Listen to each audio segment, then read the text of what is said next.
Hello and welcome to Faith Evolving. My name is Mary Claire, and today we're going to be looking at the future of Christianity through examining its past.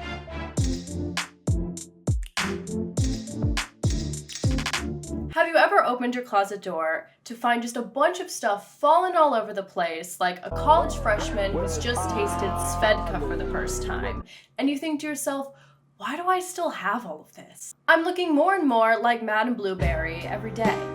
Something has got to go.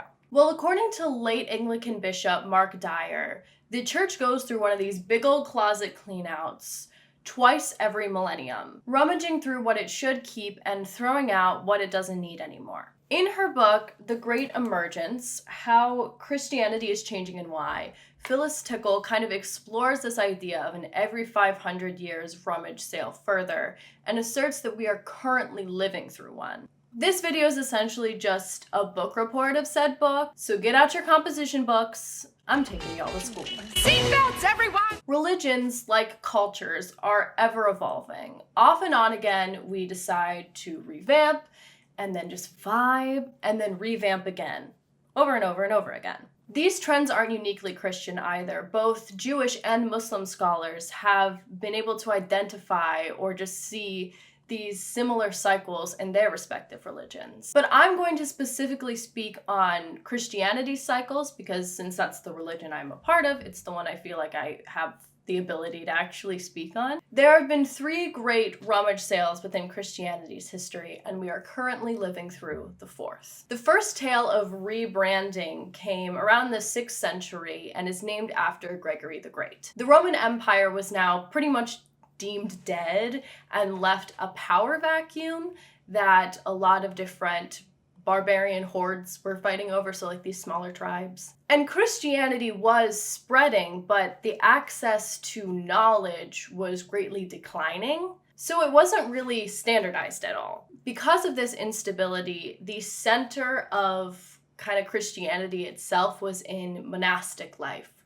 where clergy, monks, and nuns could just kind of quietly study and come together and create some sense of doctrine and what the biblical canon would be. And Pope Gregory I was a notable pope at the time, and he really expanded the office of the papacy. As a result, since he kind of really embodied what that era was about, it was named after him. The next is the Great Schism, which officially, banana split in 1054. But there was a lot leading up to that event and a lot of fallout after. But like the big pivotal point that happened was the Roman Church excommunicated the highest ranking bishop in Constantinople.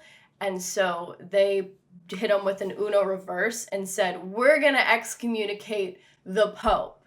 And so these divisions between the Western Roman Church and the Eastern Byzantine Church were already there, and that was the thing that kind of made them go, okay, we're splitting off. We're going to be two different things now. And some of the divisions and disagreements were both over doctrinal things like what communion looks like and the place of iconography in the church, as well as political reasons like how much authority clergy should hold. Then we have the Great Reformation, most notably placed in 1957. Okay, so I know that's 1517, and in my notes I wrote that it was 1517, and I still so confidently said it was 1957. Martin Luther's 95. And the church was all of them. Once again, things were bubbling up before and after Martin Luther said, knock, knock, knock, do better, please. And he for sure wasn't the only one that had those thoughts. His whole thing was just dramatic enough. It's what we really talk about when we're discussing the history. The world was changing and growing, and knowledge was more accessible because of certain inventions that were happening. Travel was happening a little bit more. Clergy were losing their power, and the priesthood of all believers was sort of taking its place. And there was a lot of emphasis on being able to read the scripture yourself, and scripture being like the soul thing. Sola scriptura is the name of it. So now we are in what Tickle is calling the Great Emergence. And we have been for a while. You see, after every rummage sale, we can only vibe and just like chill out and be okay with it for about 250 years until the bubbling starts happening again. And Tickle traces the origins of the Great Emergence to Darwin and evolution, because then we got more and more science and psychology, and the family structure was starting to look a little different. And this like kind of rapid changing of the world and how people were viewing it inevitably affected the church.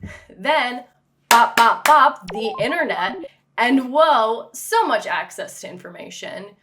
Planes able to just like go to another part of the world pretty fast. And it's been 147 years since kind of the unease, the need for change began. So we've either already had our pivotal moment and we won't be able to identify it until we're a little far removed from it, or it's coming up real quick. Now, each time there is a what not to wear style makeover in the church. Please, are you really surprised that we picked you for this show?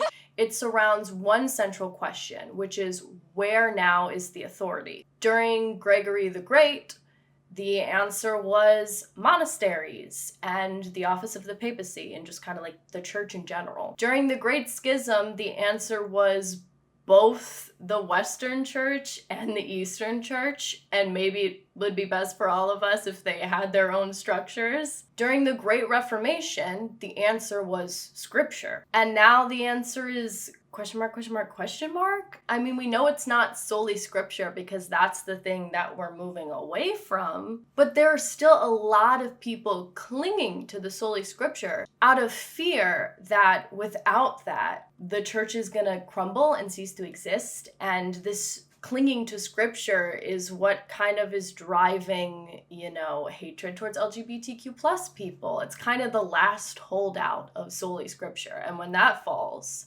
it's kind of a free fall for a lot of different church communities of what's next, how do we survive, what does it mean to be Christian? We're in crisis. But it's important to remember, as Tickle writes, no standing form of Christian faith has ever been destroyed by one of our semi-millennial eruptions. Instead, each simply has lost hegemony or pride of place to the new and not yet organized form that was birthing. So what is the future of Christianity? We seem to be bickering all the time, and that's not necessarily new, but it sure isn't pretty. There are two other questions integral to the Great Emergence specifically that we're also wrestling with and trying to answer alongside the authority one. The first is, what is consciousness?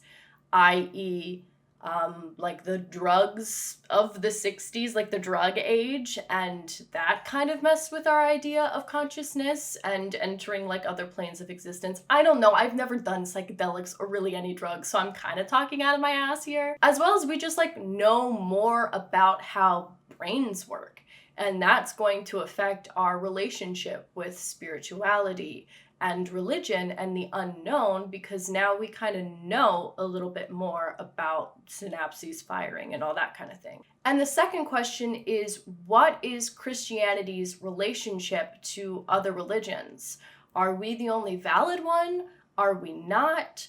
Is there like a hierarchy thing going on? That's a big existential question happening to the church right now that's causing a lot of like ugliness in the way people are handling that uncertainty. Postmodernism plays a big role in how the Great Emergence is affecting Christianity. And I have a video about postmodernism if you're not like familiar with that type of thought, that I highly recommend watching. But anyway, I think we need to move beyond demonizing postmodernism and fearing it and actually engage with it as a tool, because that's what it is. It's a tool on how to understand and look at and approach the world. Tickle actually agrees, writing, both in its secular and its religious forms, emergence thinking has a mysticism that is often seen by its critics as amounting to anti-intellectualism. Probably nothing could possibly be further from the truth.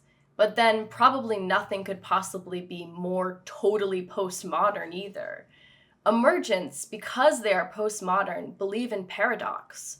Or more correctly, they recognize the ubiquity of paradox and are not afraid of it. Instead, they see in its operative presence the tension where vitality lives. You see, we're using old weapons to fight a new battle. I have a secret, maybe a controversial opinion.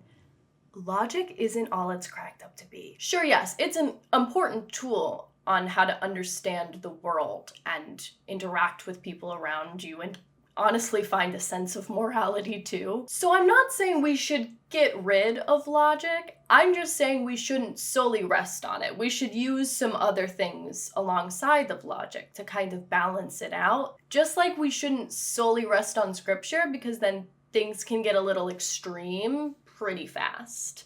We can take anything too far if it's the only tool we're using. If God is the creator of the universe, then God is bigger than just scripture and just logic. God contains those things, but there's so much more. You go solely scripture and you become all of the Christian YouTube channels that make me want to become an atheist, honestly, sometimes. You go solely logic and you become all of the atheist YouTube channels that make me go, whoa, okay, logic, bro. There is so much more to life than just like demolishing someone in a debate. It's not productive anyway. You're just trying to show how smart you are. As Tickle writes, very often, in fact, logic's fallacies result from logic's lack of a sufficient height or distance in its perspective. That is, logic suffers from the fact that it is human, not divine, and suffers all the limitations of humanity, including being irrevocably contained in time and space.